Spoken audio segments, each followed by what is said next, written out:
Bom, bom dia, alunos. Hoje a gente vai iniciar, dar continuidade às aulas passadas sobre a classificação, as espécies de plantas que existem, os grupos de plantas, briófitas, pteridófitas, gimnosperma e angiosperma. Nós estávamos falando sobre as angiospermas, e aí a gente chegou no ponto das angiospermas, que é a reprodução delas. Nós falamos na aula passada sobre reprodução assexuada, que é um tipo de reprodução que não envolve fecundação, não envolve gametas masculino e feminino, é uma reprodução do tipo de clonagem, que a gente faz com o mesmo indivíduo. Ele pode gerar um broto ou a gente fazer uma muda, retirar um pedaço do vegetal que tem uma gema ou broto e replantar ela, vai dar origem a um novo indivíduo. Isso é muito utilizado na agricultura, na formação de jardins, faz reprodução do tipo assexuada. A reprodução sexuada é feita pelas angiospermas através da fecundação e união de gametas. O gameta masculino na flor, ele é chamado de grão de pólen. O gameta feminino na planta é chamado de oosfera. Então, tem que unir o grão de pólen com a oosfera para realizar a fecundação. A fecundação, normalmente, ela é feita nas plantas por animais. Esses animais são chamados de polinizadores, ou seja, animais que distribuem o pólen entre plantas diferentes. Aí a gente tem as seguintes etapas na reprodução das plantas, que é a polinização, transporte do pólen de uma flor de uma planta para outra, fecundação e formação de semente e do fruto. E depois a dispersão da semente e a germinação dessa semente. Então aqui vai mostrar cada uma dessas etapas. Então a primeira etapa é a polinização, feita principalmente por animais. Aqui é o exemplo da abelha. A abelha é atraída pela flor, que ela é bonita, colorida, ainda tem um líquidozinho chamado de néctar, docinho, para a abelha lamber. Então, enquanto a abelha está lambendo esse néctar, as pernas dela gruda-se o grão de pólen. E aí a perna dela fica cheia de grão de pólen grudado. Quando ela sai, ela vai buscar outra planta, tá? Então, a polinização é o ato dos animais grudarem o grão de pólen e levar para outras plantas. Os exemplos são abelhas, besouro, pássaro, morcego, diversos animais fazem polinização. Elas vão visitar flores diferentes e assim vão fazer a fecundação. Depois de fecundado, a gente vai ter um processo chamado de germinação da semente. A germinação da semente, ela inicia, no desenvolvimento do embrião dentro da semente, que ele desenvolve através do endosperma, que é um líquido nutriente que tem aqui dentro. Depois que germinou o embrião, saiu, perdeu aquela casca, ele desenvolve primeiro a raiz para absorver nutrientes do solo, depois ele desenvolve caule e folhas para desenvolvimento do broto, para finalizar.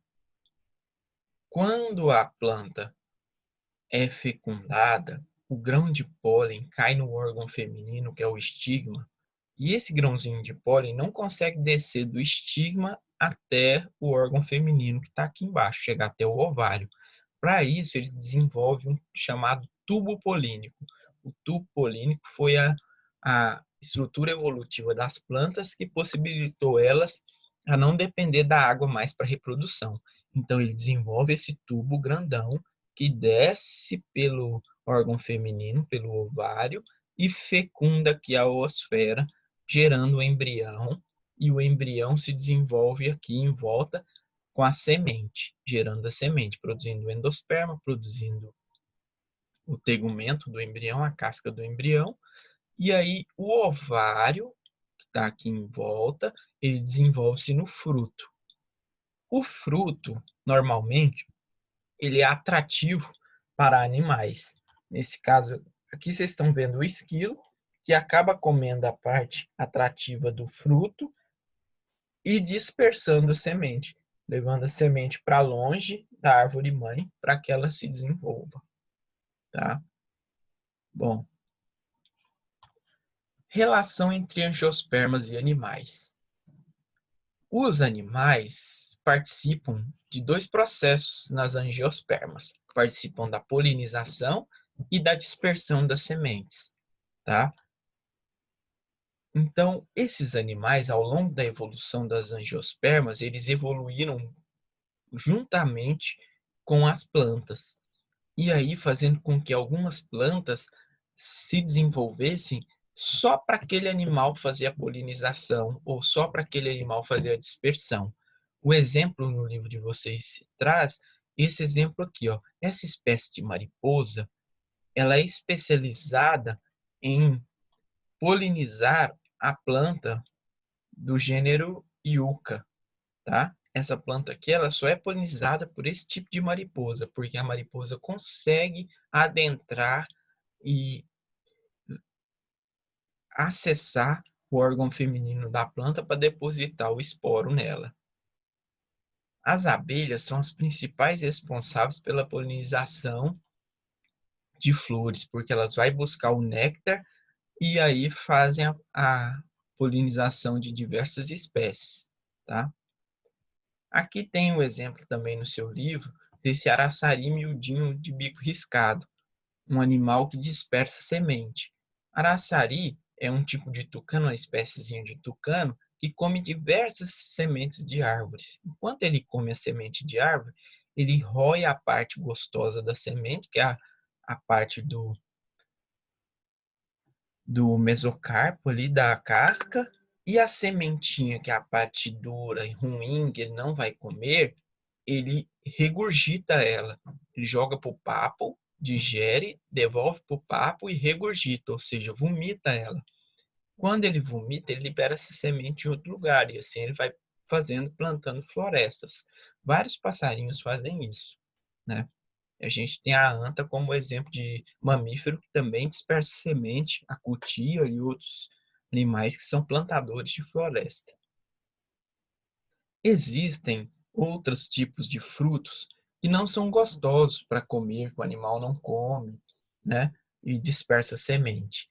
Tem frutos que eles têm espinhos para grudar nos pelos dos animais. Exemplo, o carrapicho, tá? Que permite que a semente, o fruto grude no pelo do animal, como aqui no caso da capivara, o carrapicho fica grudado, a capivara se desloca e quando ela achar um local que ela se incomodar com esses espinhos, ela passa a língua e tira, arranca esses espinhos e o espinho cai no chão e floresce, né? Dá uma origem a uma nova planta. Aqui está mostrando também o que acontece com o regurgito, ele regurgita a semente se desenvolve numa nova planta. Bom, com relação aos vegetais, nós temos um processo chamado extrativismo vegetal. Esse processo ele é interessante, ele é diferente dos cultivares de plantação. Plantação, a gente pega uma espécie de planta, reproduz ela igualzinha por hectares e hectares, por grandes espaços, e depois coleta os seus produtos, como frutos, sementes. É o caso da plantação de soja, de algodão, de café, de laranja, de milho, de diversas espécies. Já o extrativismo vegetal é uma atividade em que a pessoa não planta as árvores de maneira uniforme, igual à monocultura. As pessoas só vão lá, a planta já foi plantada pelos animais, ela existe no meio da floresta e as pessoas vão extrair as suas substâncias interessantes. E isso ajuda a conservar a floresta, porque não destrói a floresta para plantar. A floresta que fornece os materiais que vão ser extraídos, tá? Então a gente tem diversas formas de extrativismo. Um deles, né, como exemplo aqui, a gente pode extrair o látex das seringueiras, que é as árvores que geram borracha. A gente pode extrair também de maneira sustentável açaí. Açaí é um tipo de palmeira que gera esses frutinhos redondinhos, pretinhos aqui, ó. Aí esse fruto, ele depois é tratado, retirado, né, moído para produzir o, o creme, né, o açaí que a gente come por aqui. Então, nas florestas amazônicas, no Pará, extrai muito açaí né, de maneira sustentável para manter a floresta. Então, o extrativismo é bem importante no Brasil. E ele começou a ser feito com o pau-brasil. Só que o pau-brasil não foi um extrativismo sustentável. O pau-brasil fez com que a espécie de árvore, essa espécie aqui, o pau-brasil, que gera essa madeira, foi retirada desde 1500, fazendo com que a Mata Atlântica, que é o bioma onde ocorre esse tipo de espécie de planta, fosse dizimado. Hoje a Mata Atlântica está altamente ameaçada de extinção, é o bioma mais ameaçado do Brasil, e a espécie pau-brasil está ameaçada de extinção porque os homens, né, retiraram demais esse tipo de espécie de planta com extração de maneira não sustentável, tá? Então, a extração tem que ocorrer de maneira sustentável. O Brasil extrai hoje, né, aqui são muitas toneladas de açaí, babaçu, carnaúba, castanha do Pará, erva mate, piqui e piaçava. Todos esses frutos aqui são por extração, ou seja, não são plantações. Ele vai na floresta e retira esses frutos da floresta. Bom, agora a gente já vai lá para as atividades para fazer a correção, que vocês já realizaram em casa, né?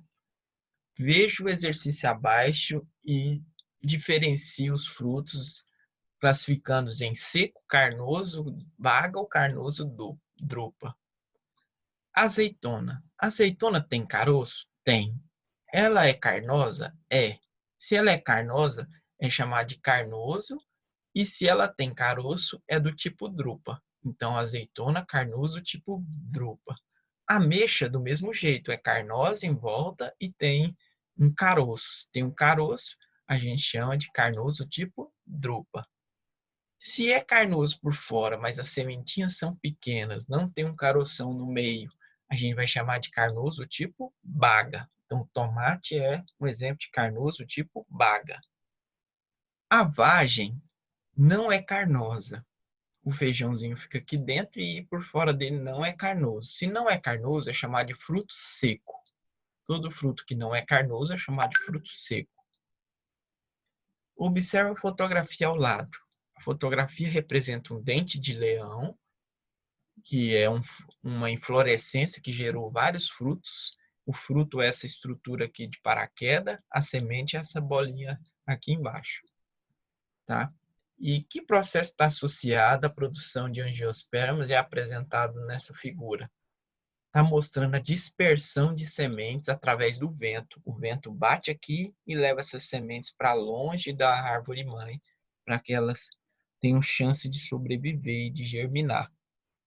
Cite as principais características das plantas pertencentes ao grupo das angiospermas. A principal característica é apresentar vaso condutor, é produzir o grão de pólen, tá?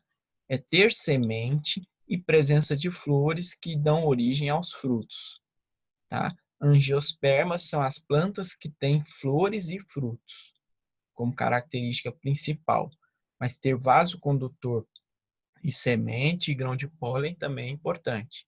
Então essas são as características, tá? E apresenta uma íntima relação entre certos animais como polinizadores e dispersores de semente. Qual é a importância do processo citado no item A para a planta? Então, qual é a importância da dispersão da semente para a planta?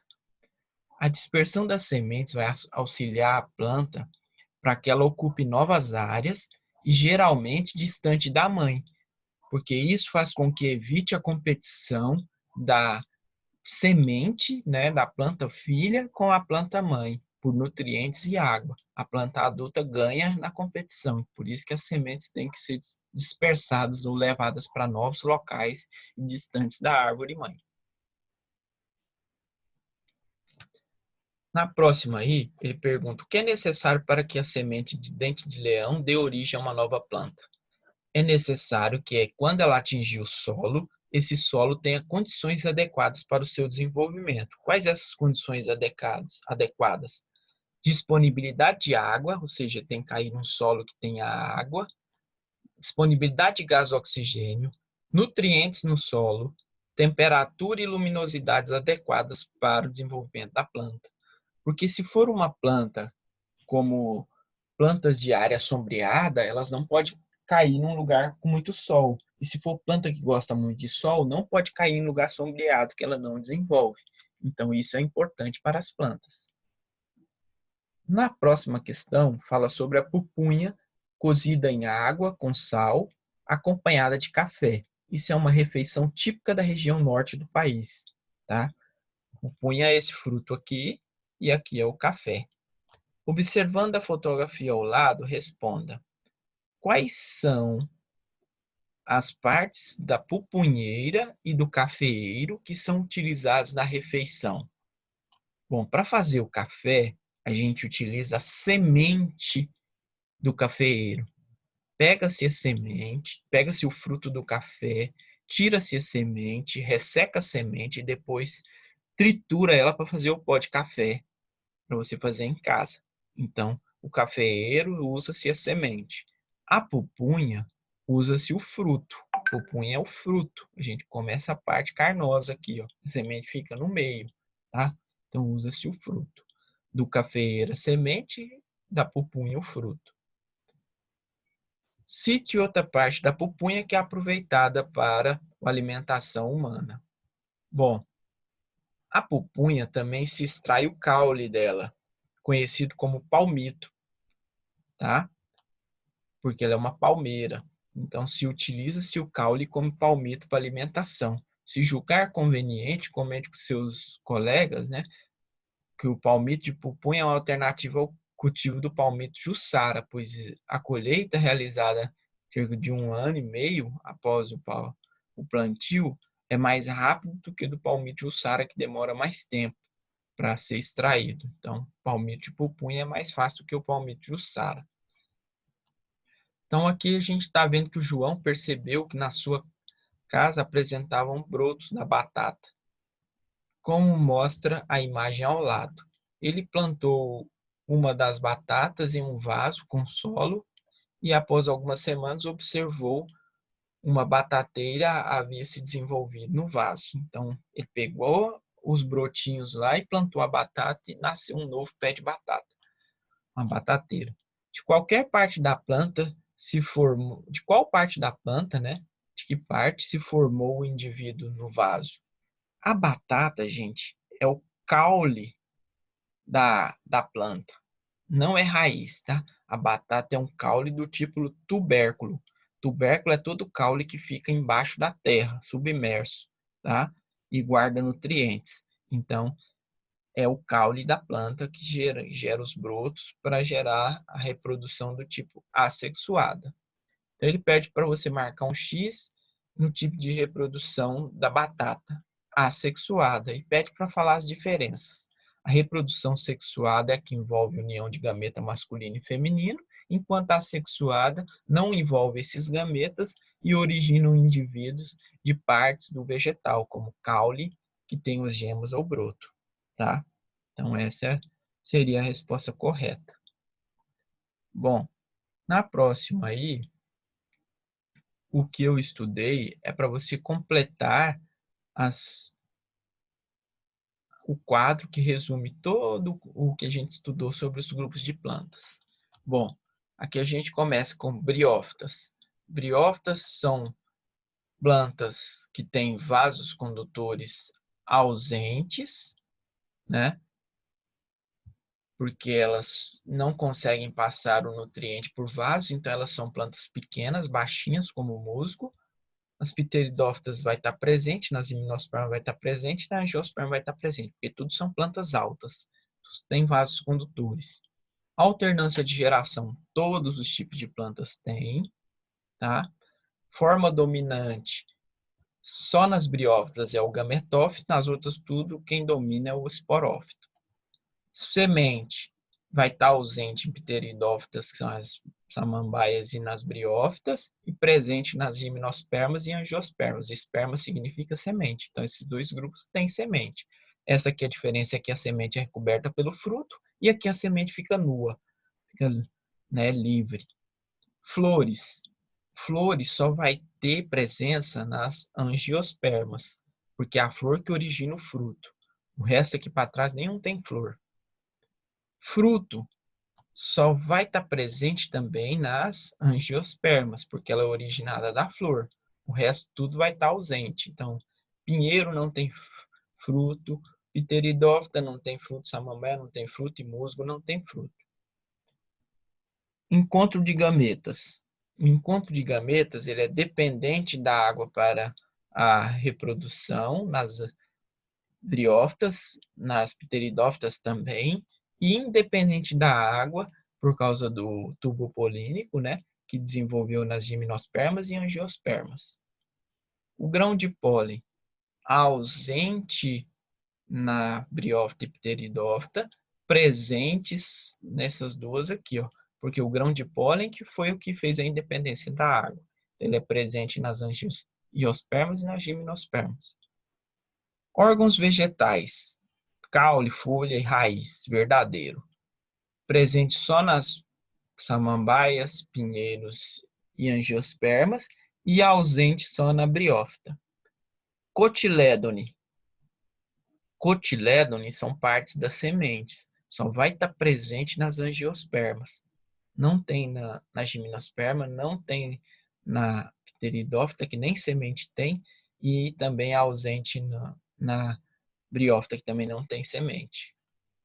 Então, embaixo ele pergunta: grupos de plantas dominantes na Terra, sua reprodução envolve diferentes processos de polinização, fecundação, formação de frutos e sementes, e dispersão de frutos e sementes e germinação.